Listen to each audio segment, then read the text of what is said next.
What would we say to them in this case?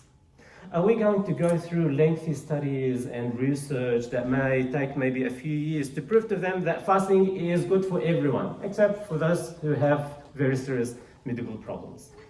They may also conduct some research and give you some results that fasting is not suitable for all the healthy people.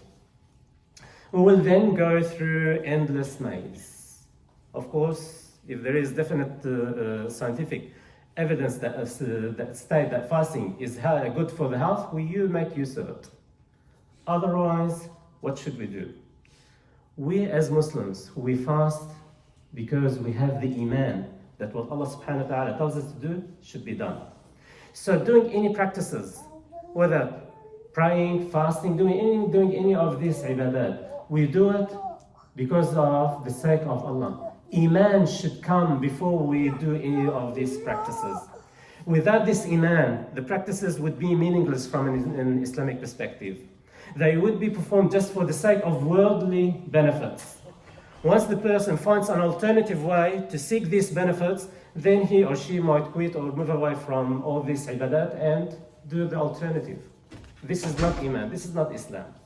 We as Muslims are certain that everything that Allah subhanahu wa ta'ala has prescribed for us is good for us in this dunya and in the hereafter. And whatever He has prohibited is bad for us in this world and in the hereafter. But we may understand, we may find out why it is harmful in this dunya, or we may not find out. We might find out the benefits of ibadat, and we might not find it. Like our ancestors, the Sahaba, did they do all this research in order to understand why fasting is good? No.